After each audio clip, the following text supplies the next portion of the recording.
All right, dudes, welcome to the Dayton and Troy Electric Railway Model Railroad. This is my attempt at doing something totally different and totally out of the ordinary that I've ever done before. So prepare yourselves. This is a track plan that I've actually been holding on to for a very long time. This track plan first appeared in Model Railroad Planning 2004. So this is, 14 years ago now. And I bookmarked this track plan back in 2004. I actually dog-eared the page and said to myself, this is a really cool track plan. I need to hold on to this. And I think that that's kind of weird because this was probably the second Model Railroader magazine that I bought. I was probably about 18 years old or something like that back then. I don't remember. Yeah, probably like 17 or 18 years old. And this was probably my second Model Railroader magazine that I had ever bought. And for some reason, this layout stuck out to me, and I just thought this is really cool. And I don't know why, because I don't think at the time I was really into Trainz, and it certainly, if I wasn't really into it the way I am now. So I don't really know what I had in mind, but somewhere in the back of my mind, this track plan has just been kind of hanging out and waiting for its time. And a few months ago, I just said to myself, hey, I remember that track plan. I wonder if I still have that magazine. I'm pretty sure. And somehow I went through a box of all of my Model Railroader magazines, and sure enough, I still had it. I have no idea how I actually found the right page and the right track plan and the right magazine and all that. But somehow, I guess it was just meant to be. But I just think that is really, really strange that I had been holding on to this for so long. And here we are, finally building it 14 or 15 years later, however long it actually ends up being. And boy, oh boy, this is a challenge. This thing is a challenge. Oh, and I forgot to mention, I was too excited to just start talking about where I got the track plan from. This is just a mini series to fill up a little bit of time. I bulk recorded a whole bunch of episodes of this, about 5 episodes in so far. So it's about 5 weeks worth of videos. And I'm doing this in order to take a little bit of time off from, doing the YouTube stuff, but also to get the Pennsylvania Burwind up to speed and do some other stuff like reskinning and just trying to learn some different things and take a little bit of me time as well. So anyway, I bulk recorded a whole bunch of this. Hopefully it doesn't end up like total garbage, but I think you guys are gonna enjoy it for a little bit. I will sprinkle in some other stuff here and there, so it's not gonna be just Dayton and Troy videos for the next 5 weeks or 6 weeks or something like that. There will be some other stuff mixed in there. But anyway, I'm just really excited to show you guys this because it's obviously something that I've been looking forward to for a really long time, and it's very different from anything else that I've ever done. Not even necessarily just on this channel, but just in general. I've never done an interurban trolley type model railroad. And to be perfectly honest with you, halfway through recording this, I pretty much regretted my decision to do this. And I'll talk more about that in the coming episodes and stuff. But I guess the first thing to address is some of these really, really tight curves here with the tracks. And I did do a lot of modification to the track work between this episode, this video, and the next one. I did it off camera. I was trying to keep the tracks as close to the track plan as possible. So that was my goal here. And then I figured, all right, let me get everything laid out, and then I'll figure out the curves and make the adjustments as needed. But at least I can kind of get the skeleton of the thing put together. And oh man, when I cut the camera after this, or even in between this, and I started putting some trains down, I was like, what am I getting myself into? These turns are so sharp, and it's just, I know that these interurbans had really sharp angles. These trolleys would take really sharp angles. They were short trains for the most part, and really they were built just for trolley lines to begin with. So I know they had a lot of sharp angles and stuff like that, but when it comes into like this game and trying to get some trains on here that can actually like work and function on here, it ended up being quite a headache. And then once I started to introduce the catenary or catenary, how do you say that, guys? Because I know you guys are gonna get mad at me for that. The catenary or catenary? I think it's catenary, but my gut wants to say catenary for some reason.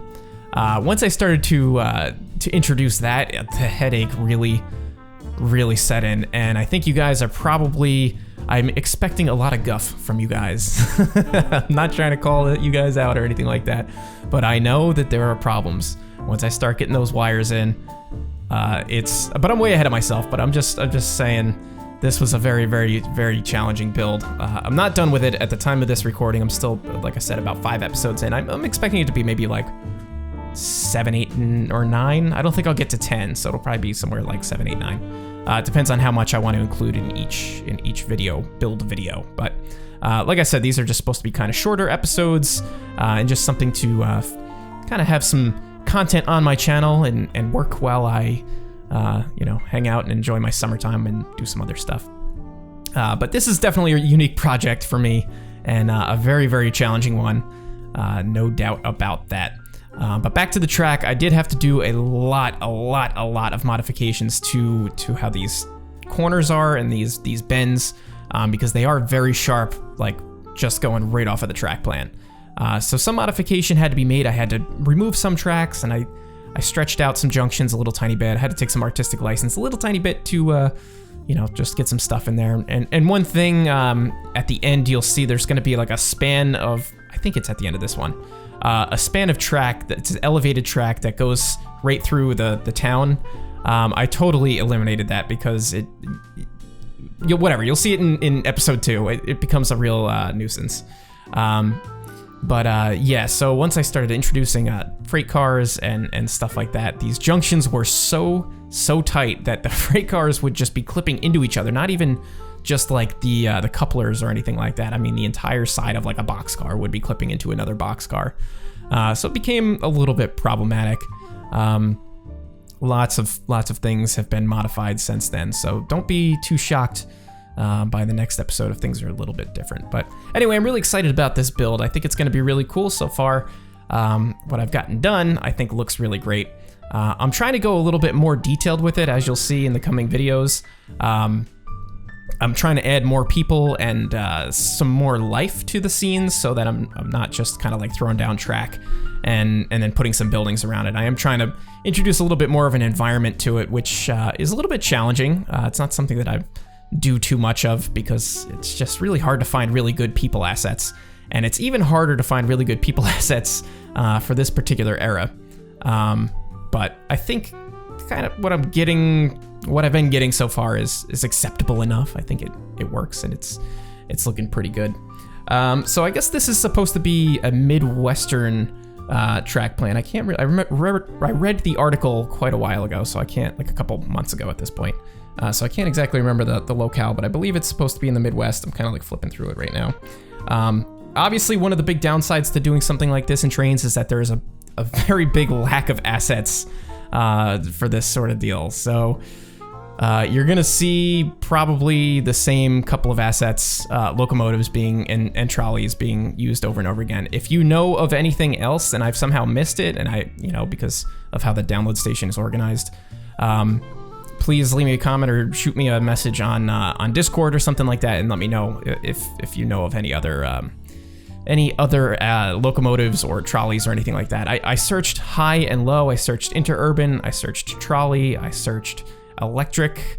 There just really wasn't much out there. And some of the stuff just looks like it belongs in Trainz 2004, so it's kind of old. So I don't know. We'll see. Maybe this will like be a little bit of an incentive to get people to make some new assets. I don't know. We'll see what happens with that. Like I said, it's not super important. This is just more of a fun build for me.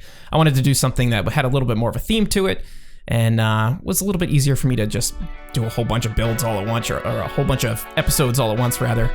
And, just bulk record it and get ahead a little tiny bit and explore something that's sort of in the 1920s, 1930s, 1940s type era. So, but that's it. That's it for this build. It doesn't look like much at this point, but you'll see in the next episode, there's some really great stuff coming. So I hope you guys enjoyed this one, and see you next time.